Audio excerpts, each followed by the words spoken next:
Selamat pagi teman-teman, jumpa kembali di MDT Journey Inspiration of Life. Pagi ini saya coba mau men-sharingkan tentang betapa berharganya seorang laki-laki pada umumnya dan seorang suami pada khususnya gitu di mata Tuhan gitu, dari kacamata Tuhan. Jadi pertanggungan jawab antara laki dan perempuan di mata Tuhan itu sangatlah berbeda gitu. Nah ini yang mesti kita tahu, kita sebagai laki-laki dan kita sebagai suami harus bagaimana gitu. Suami pada khususnya dan laki-laki pada umumnya dari sudut pandang Tuhan adalah wakil Tuhan di dunia ya, bagi keluarganya gitu, khususnya bagi keluarganya. Suami harus secara versi Tuhan gitu, suami itu harus menanggung beban 3. 1, dia harus sebagai imam untuk keluarganya, dia juga harus sebagai nabi untuk keluarganya, dan dia juga harus sebagai fungsi raja. Ini maksudnya dalam hal fungsi ya, 3 hal dalam hal fungsi gitu. Jadi fungsi sebagai imam, fungsi sebagai nabi, dan fungsi sebagai raja. Fungsi sebagai imam adalah apa yang ada di keluarga dibawa kepada Tuhan gitu. Itu namanya fungsi imam gitu. Sebaliknya fungsi nabi adalah apa yang Tuhan perintahkan, peraturkan melalui firman-Nya. Itu seorang suami atau seorang laki-laki itu harus menyampaikan ke keluarganya gitu. Jadi wakil Tuhan untuk menyampaikan ke keluarganya. Nah kalau ketiga fungsi raja adalah bagaimana Tuhan menghendaki seorang laki-laki atau suami pada khususnya itu adalah yang membuat putusan akhir, menjadi decision maker gitu dalam hal segala sesuatu di dalam keluarganya. Jadi yaitu kenapa seorang laki-laki atau suami di mata Tuhan itu lebih punya beban yang lebih khusus gitu, yang memang harus suami atau laki-laki itu lakukan.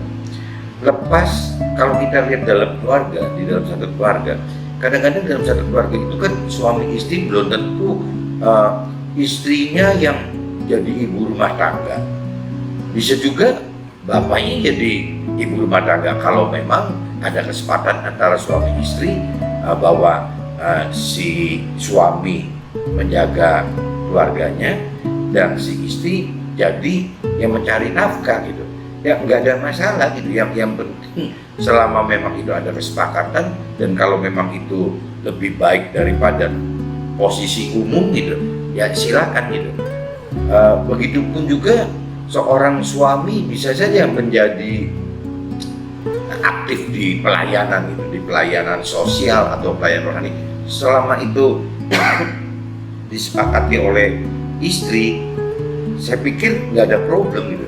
Jadi kuncinya tetap bukan karena si istri jadi pencari nafkah,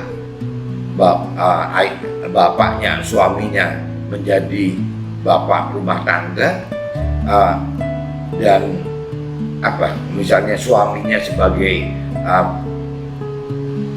aktif di pelayanan untuk sosial dan rohani, terus bukan berarti diizinkan oleh Tuhan istri itu semena-mena gitu. Istri itu menjadi raja di rumahnya karena sumber nafkahnya ada di pihak istri. Itu secara kacamata firman, secara kacamata Tuhan itu salah total gitu kalau istri menempatkan posisi seperti itu.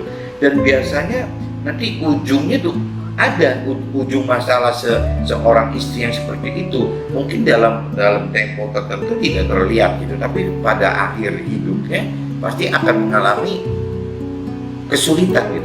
Si istrinya ada kesulitan, otomatis dampaknya ke keluarganya gitu. Jadi akhirnya kacau semua. Jadi tetap meskipun istri sebagai sumber pencari nafkah, tapi dalam aturan rohani, dalam aturan firman, dalam aturan Tuhan, ya istri harus tunduk kepada suaminya gitu.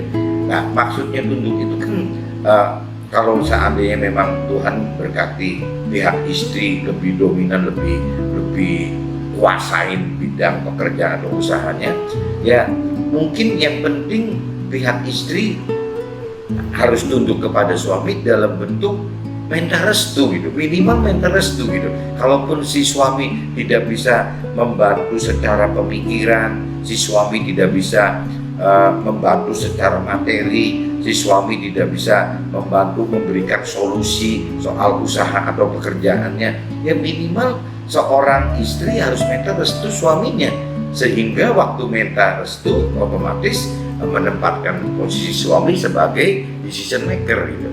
Seolah-olah seperti itu intinya tuh. Jadi jangan gegabah seorang istri yang memang merasa diberi talenta lebih oleh Tuhan. Akhirnya si istri sebenarnya ingat nanti jangka panjangnya akan si istri model begini akan bikin kacau semua keluarganya gitu. Nah, suami atau laki-laki yang benar itu harus memiliki rasa takut akan Tuhan gitu. Karena kalau suami atau laki-laki tidak punya rasa takut akan Tuhan, nanti suami akan kesulitan membimbing istri dan anak-anaknya kepada firman dan roh Tuhan gitu. Karena tidak ada panutannya, tidak ada contoh dalam keluarga itu gitu. Jadi seorang suami itu, seorang laki-laki itu seyogyanya gitu, seharusnya ya memang udah harus mendahului istri dan anak-anaknya, meskipun kadang-kadang posisinya terbalik-balik gitu ya.